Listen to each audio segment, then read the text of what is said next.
Jumpa lagi dengan Echo with IMS. Pada kesempatan ini kita akan membahas bagian ketiga dari serial komprehensif transthoracic echocardiografi, yaitu protokol TTE apical views.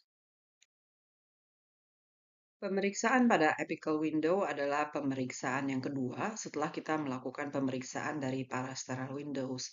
Dan dari apical windows ini kita bisa melihat 4-chamber views, 5-chamber views, 2-chamber view, dan 3-chamber view. Dari apical view, 4-chamber view adalah view yang pertama yang kita ambil.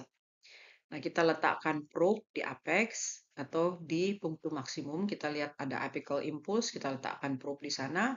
Kemudian markernya jam 5, jam 4, jam 5 posisi.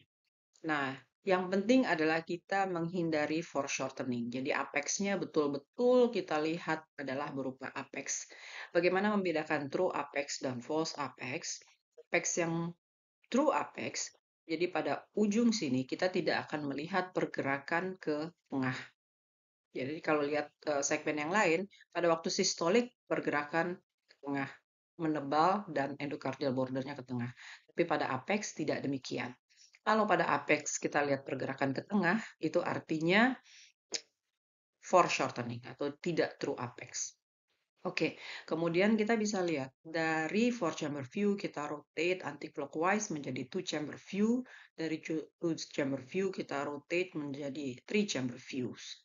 Dari sini kita bisa melihat chamber dimension, katup-katup, dan fungsi. Kemudian yang penting di sini adalah melihat segmental wall motion. Nanti kita akan bicarakan lebih detail mengenai segmen-segmen apa saja dan kaitannya dengan view yang lain. Dari 4-chamber view, kita bisa melakukan probe manipulasi dengan anterior tilt, dan kita akan melihat 5-chamber view. Di sini aortic valve akan terlihat. Kemudian kita juga bisa melihat right ventricle focus view. Di sini view yang penting untuk mengevaluasi fungsi dan dimensi right ventricle, atau kita bisa juga melihat right ventricle modified view. Kemudian kalau kita menambah depth dari gambar echo ini, dan lebih bagus lagi kita tambah dengan color, kita akan bisa mengevaluasi pulmonary vein. Nah, apical view kita bisa melakukan manipulasi probe berupa tilting. Kalau kita mulai dari 4-chamber view, kemudian kita tilting ke anterior, kita akan lihat katup aorta atau 5-chamber view. Kemudian kalau kita tilting lebih ke anterior lagi, kita akan bisa melihat katup pulmonal di sini. Kemudian dari 4-chamber view, kalau kita tilting ke posterior, maka kita akan melihat sinus coronarius.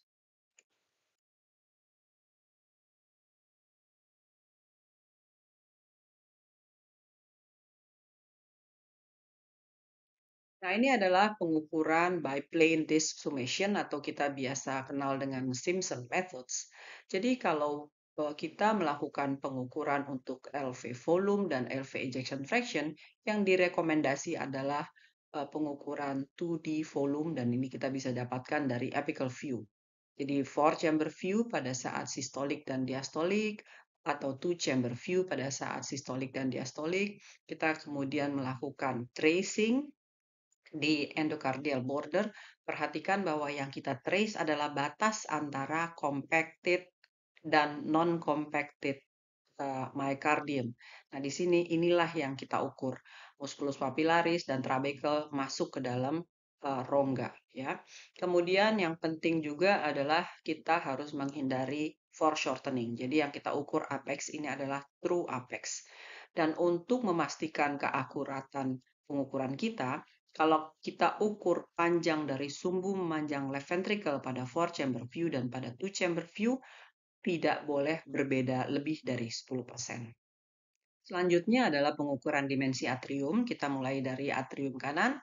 Biasanya kita mengukur area dari atrium kanan, yaitu pada end systolic, 4-chamber view, dan kita melakukan trace. Hindari juga foreshortening. Selain mengukur area RA, kita juga bisa mengukur aksis major dari RA maupun aksis minor dari RA. Untuk LA biasanya kita ukur LA volume atau yang kita kenal sebagai LAVI bila kita bagi dengan body surface area. Dan kita ukur N systolic pada 4 chamber view dan 2 chamber view, kemudian kita trace. Jangan lupa bahwa LA appendage dan pulmonary vein tidak masuk dalam tracing tersebut. Nah, untuk memastikan keakuratan, kita juga mengukur sumbu panjangnya LA pada 4 chamber view dan sumbu panjangnya LA pada 2 chamber view tidak boleh berbeda lebih dari 5 mili. Kemudian kita hindari foreshortening. Perlu kita ketahui bahwa sumbu left ventricle berbeda dengan sumbu left atrium.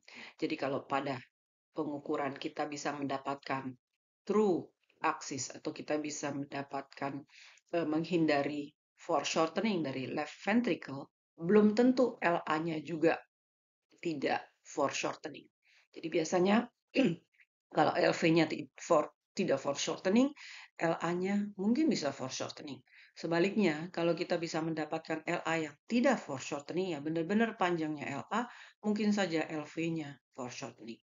Jadi dalam hal ini, karena kita sedang mengukur atrium, maka yang terpenting adalah menghindari foreshortening dari left atrium. Pengukuran berikut adalah right ventricle and diastolic dimension. Kita ukur, kita evaluasi pada saat end diastolic dan right ventricle focus view, seperti beberapa slide sebelumnya, bisa dilihat kembali. Kemudian kita lihat aksis memanjang dari right ventricle, ini dari tengah-tengah tricuspid valve annulus ke apex right ventricle. Kemudian panjang yang pertama adalah diameter di sepertiga basal, dan kemudian yang kedua adalah yang di tengah-tengah. Right ventricle juga bisa kita ukur areanya. Focus view, right ventricle focus view pada end diastolic, kita trace bordernya. Ingat, trabecle dan musculus papillaris ada di dalam dari rongga ventricle kanan tersebut. Kemudian kita bisa mengukur fractional area change, di mana area pada saat diastolik dikurangi area pada saat sistolik dibagi area pada saat diastolik dikali 100%. Dan fractional area changes ini sebaiknya rutin dilakukan dalam pemeriksaan ECHO. Gambar ini bagus untuk mengevaluasi segmen dari miokard antara apical view dan korelasinya dengan parasternal view. Ini parasternal short axis view, kita bisa lihat di sini left ventricle dan di sini right ventricle. Dengan demikian ini adalah septum, di mana interventricular septum kita bisa bagi dua, yaitu inferior septum atau infroseptal. Bisa kita lihat di 4 chamber view di sini. Kemudian di sisi anteriornya adalah anteroseptal. Dari apical view kita lihat dari 3 chamber view di sini. Kemudian di sebelah anteroseptal adalah anterior wall. Kita bisa melihat juga dari 2 chamber view, ini anterior wall. Kemudian di sampingnya adalah anterolateral atau lateral wall. Kita bisa evaluasi dari 4 chamber view di sebelah sini. Kemudian selanjutnya adalah infrolateral. Kita bisa lihat dari 3 chamber view di sisi sini. Dan selanjutnya adalah inferior wall. Kita bisa lihat dari 2 chamber view. Dan seperti kita ketahui bahwa dari view ini bisa dibagi menjadi 3 level, basal, mid, dan apical view. Pada umumnya apical segmen di level apical itu agak kurang jelas karena suka ada near field clutter. Oleh karena itu, view dari short axis view setinggi apex akan bisa membantu untuk mengevaluasi gerakan lebih jelas.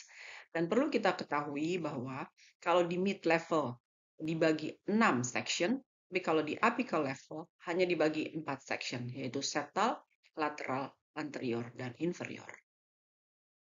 Dari apical view kita juga bisa melakukan pemeriksaan EMOT, yaitu untuk mengukur tricuspid annular plane systolic excursion atau TAPSE, di mana di sini kita mengukur fungsi kontraksi longitudinal dari right ventricle. Apa yang kita lihat? Yang dilihat adalah pergerakan posisi dari tricuspid annulus pada saat sistolik dan pada saat diastolik. Dan perlu kita ukur juga, kita gunakan kursor dengan separalel mungkin terhadap gerakan dari tricuspid annulus. Jadi, Jangan lupa bahwa kita harus mengerti lokasi dan anatomi jantung, kemudian rajin-rajin berlatih. Yang berikutnya adalah jangan lupa membaca guideline yang sudah tertera di awal. Dan satu lagi adalah silakan melanjutkan ke part 4. Happy scanning!